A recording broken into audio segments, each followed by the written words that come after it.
తన దాసులైన ప్రవక్తలు, తన సేవకులైన ప్రవక్తలకు, తన పిల్లలకు చెప్పుకుంటాడు దేవుడు.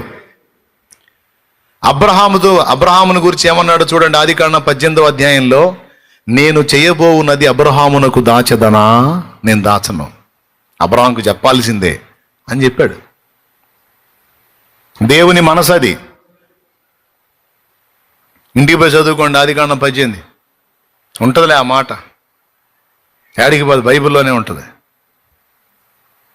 కానీ ఒక్క మాట గుర్తుపెట్టుకో సోదరా, దేవుణ్ణి అలాగా కనెక్ట్ అయ్యి, హలో ఇప్పుడే దర్శనాలు చూసేవాళ్ళ సంగతి పక్కన పెడుతున్నాను, మెలుగుతున్న వాళ్ళందరూ వినండి జాగ్రత్తగా. దేవునితో మనస్సు అలా కనెక్ట్ చేసుకొని దేవుని ప్రత్యక్షతల కొరకు అలా కాచుకోవటం అలవాటు పడిన వానికెల్లా తప్పనిసరిగా దేవుడు బయలుపరుస్తాడు. అయితే బయలుపరిచినప్పుడు ఉప్పొంగే మనసు ఉండకూడదు.